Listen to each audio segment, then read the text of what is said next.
Welcome back to Vex Isn't Scary. This is part 4, and in this part we're going over channel functions. Now, in the previous part we went over functions, and we discussed that they're pieces of code that we can feed arguments to, and they'll do some processing and give us something back. Now, there's a special type of function, and it is a channel function. What these do is they create spare parameters on your attribute wrangle. What does this mean? Well, it means that we can create things like text fields, or sliders, or channel ramps. Basically the things that you would see on a node, where you would put in your inputs, except now we can put it onto our attribute wrangle. So we can make a custom node which uses our code, and then we can feed it inputs.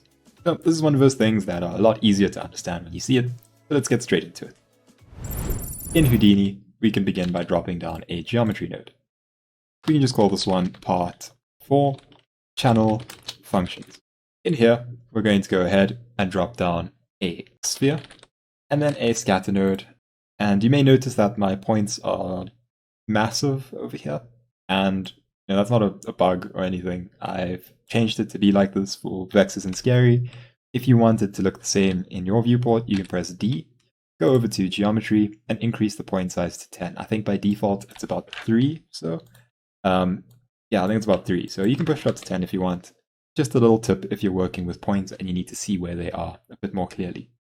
Alright, so let's drop an attribute wrangle, and we're going to begin with a new function. This isn't a channel function, this is just a new function. So Alt-E to bring this up. So the idea here is to move our points from where they are to the origin based on a blend value. So if they're at the origin, then it's fully blended to origin. If they're halfway, then it's halfway blended, that sort of thing. So to do that, we can use lerp. Lerp stands for linear interpolate. And that just means straight interpolation, straight blending. So blend between this value and this value. To start with, we know that we want to be affecting our position, right? We want to move our points between origin and where they are. So we say v at p. Remember, lowercase v, capital P, equals LERP, lerp. That stands for linear interpolate. And then in here, it takes 3 arguments. The first argument is just value 1, so that would be v at p, which is the current position. Then the second value would be 0, because we want it to be the origin. And then the third value is a blend value, so I'm going to set it to 0 for now. Apply and accept, and nothing will have changed. But if you change the blend argument to 0.2, it moves closer to the origin. If you change it to 0.5, as you can see, it moves closer and closer until you reach 1. Right? So it's a value between 0 and 1. 0 will be this value, 1 will be this value. And then it feeds that into our position value. So that's pretty cool. But, a couple of things. It would be better to have this as a variable. So let's press Alt-E to bring this back up. And above here, we'll just make a float called blend. And we'll make it equal to 0.5, semicolon, and then over here, for our third argument, we can use that blend variable. So now this will be equal to whatever our blend variable is equal to, right? Very simple. Now, wouldn't it be cool if we could rather use a slider? So we could slide between the values and control our blend. That is where channel functions come in. Over here, you start with ch. That's the start of it. Right? That just stands for channel. And then you're going to put the data type. So in our case, it needs to be a float. So you say chf, or float. Obviously for an integer, it would be chi. For a vector, it would be chv. For a string, it would be chs. So in here, the only thing that we need to give it is a name. And that name goes in inverted commas because it's a string. And so we can call this blend underscore value. Now, notice that I used an underscore and not a space, because this doesn't actually recognize spaces. You have to use an underscore so that it knows that this should be separate. You apply and accept, and then, once you have that, you won't notice anything different on your attribute wrangle. You have to go over here to the right, and click on Create Spare Parameters for each unique call of ch. If you click on that and then scroll down, you'll see our blend value over there, right? There's the name over there, blend value, and it turns it into a parameter, blend value. So that's really cool, because now, if we slide this along... Okay, so what happens if we wanted to do this with colors? Now I'm going to show you the not so smart way to do it, and then I'm going to show you the better way to do it. So Alt plus E to bring this up. Now, if we want to do this with colors, you may think to create a color. We could do vector color1 equals, and then we could do what we've done before with set. And we could do 0, 0, 1.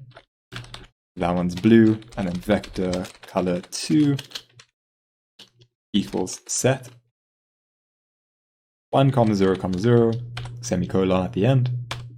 And then you'd want a blend variable to blend between them. So you'd say something like float color blend equals 0.5. And then obviously you would do your v at cd equals linear interpolate. And you would interpolate between your two colors. Color1, color2,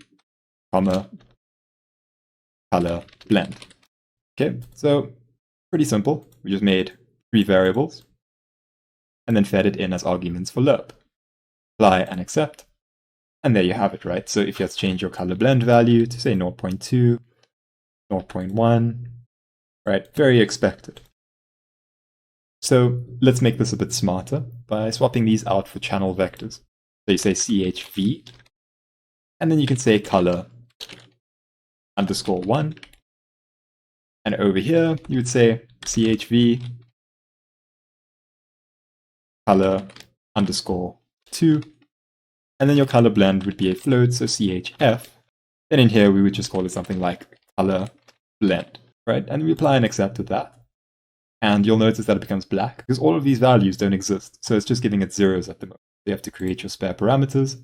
As you can see, we have a color blend value and our 2 colors. Now, logically, it's a vector. Color 1 and color 2 would have 3 components. And that's cool, right? So you could have 1, 0, 0 or 0, 0, 1. And then you could give it a color blend of like 0.5. And now you can play around with the slider.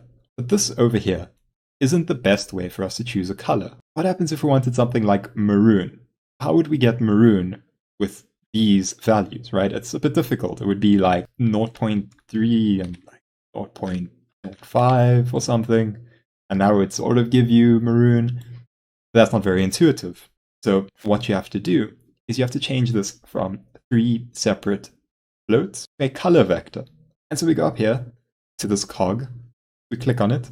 And we say edit parameter interface. Now, this may look a bit intimidating, but if you just stop to look at it for a second, you might notice something.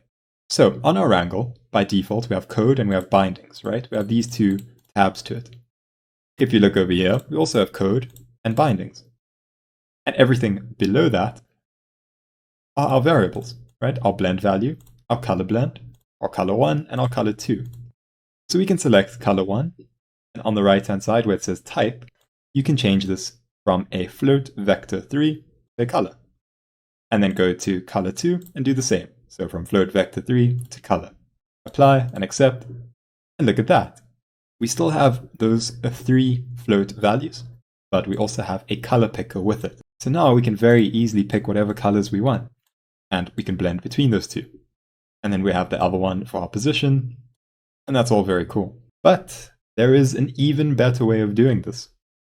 So Alt plus E to bring this back up. And now I'm going to show you the best way to do this. So we can remove color 1 and color 2. We can also remove V at CD. Right? If we apply, all of those values are gone. And if you go back to this cog, you can say delete all spare parameters and then recreate them. Right? So those extra ones that we had for color are now gone. We now just have blend value and color blend. Now, in our string editor, what we're going to do is we're going to say v at cd equals ch, right, expected. But now we're going to use ch ramp and then give it the 2 brackets. And this actually takes 2 arguments. Firstly, it takes a name.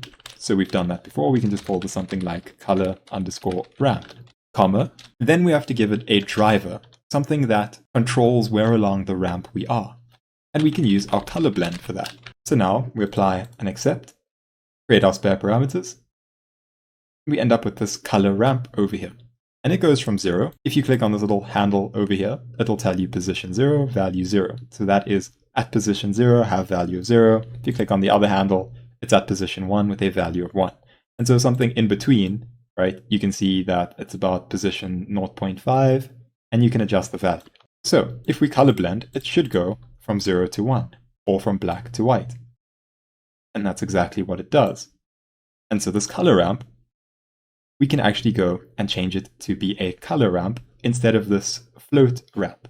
So go back up to your edit parameter interface, down to color ramp, and you'll see over here it says ramp type float. We can click on that and change it to color, apply, and accept. Now we have these two handles, and if we double click on a handle, we can give it a color. So we can go red and blue and blend between them. So when color blend is 0, we're at position 0 on the ramp.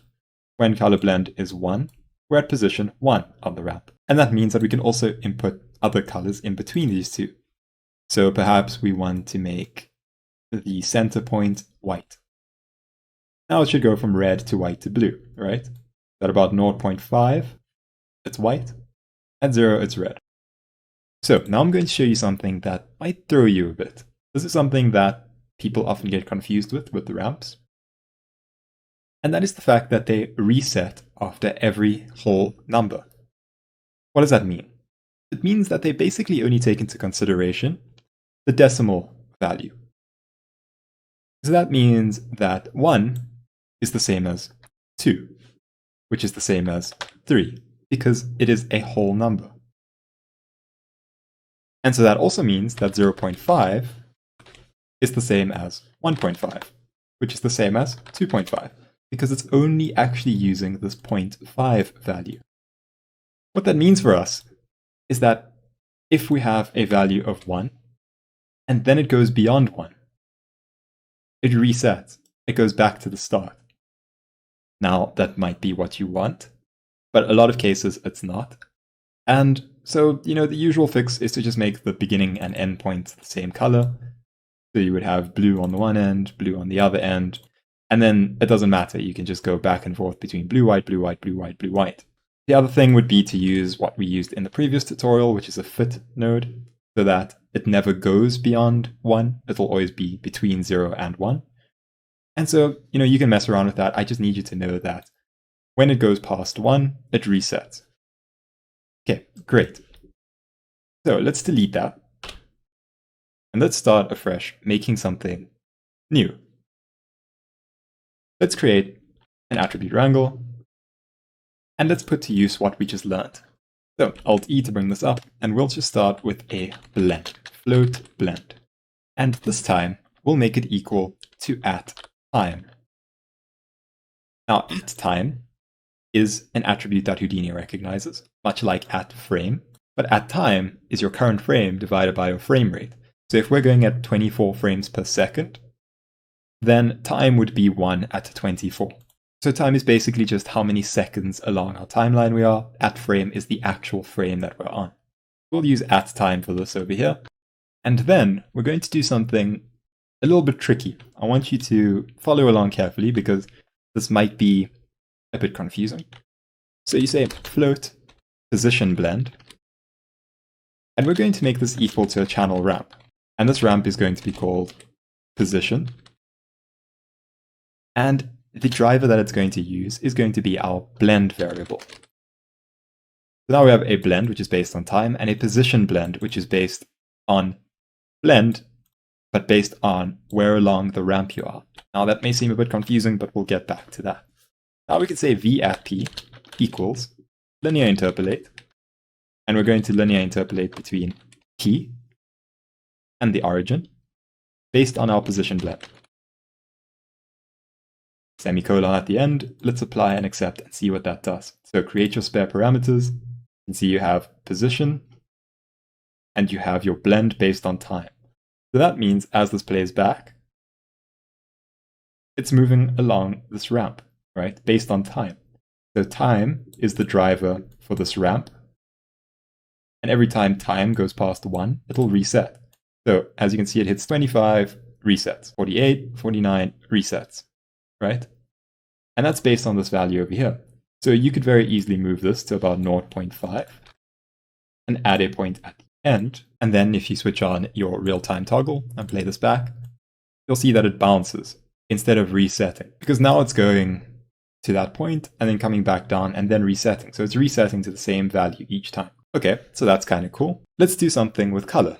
So we can say v at cd equals channel ramp, color underscore ramp, and we can also drive it by blend. And now you'll see it's a float ramp. So let's go to our parameter interface, edit parameter interface, color ramp, change it from a float to a color, apply and accept. Color ramp, give it 2 colors, maybe 2 nice blue colors. In this one, I'm actually not going to worry about reset. I think it'll be kind of cool if it flashes. Okay, how could we make this different per point? What happens if we had to use the point's position? So to our time, we had to add at p.y, right? The y value of our p attribute. And then you play that back, and it looks completely different. Because now what it's doing is this value is no longer the same for every point. Points at the origin will have a value of 0, so they'll be at the start. Points up here will have a value of 1, so they'll be at the other end. Points halfway between will be at 0.5. And then we add time to it, so that over time, all of those values are shifted. What this means for us is that we can now change this ramp over here something a bit more interesting. Now, what happens if we had to increase our scatter points and then move this closer to this start value over here so that our points are more together? And we could also include the x value. So we could say plus at p.x and it angles it like that. Now you may be thinking, well, okay, but what would you do with something like this? This is actually great for an abstract effect. If you had to increase this even higher to say 50,000, and then you had to use a VDB from particle fluid and change this to about 0.05, maybe lower, then do a VDB smooth, and then a VDB convert, and convert it to a geometry. So if you had to do a file cache node and save it somewhere, just as part for test.$f.bgeo.sc, and we'll only need to save 24 frames because this is an effect that repeats. Then if you had to adjust your end frame and load from disk,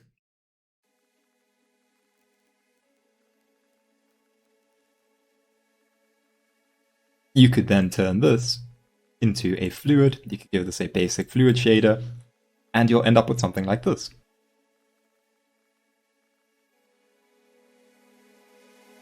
Alternatively, you could even do something like a connectivity, so connect adjacent points, and you would connect adjacent, reducing the search points to maybe 15, and then also reducing the scatter, maybe 5,000. Increase the number of points that are in between, give this a more threatening color, and then run a blur. And then if you had to turn this into a polywire and render this out, you would end up with something like this. So I do hope that this opened your mind up to what channel functions are useful for. We only use channel ramp, channel vector, and channel float. In the future, we will be using channel integer and channel string. And in some of our other tutorials, we've already used that. So if you do come across it, at least you now know what it is and what it does. So I hope you enjoyed this part. We'll be back with part 5 soon. We're going over the rest of our conditionals, that is the for loop, the for each loop, and the while loop. And then we can get into far more fun projects, because we'll have a good understanding of all of the basics.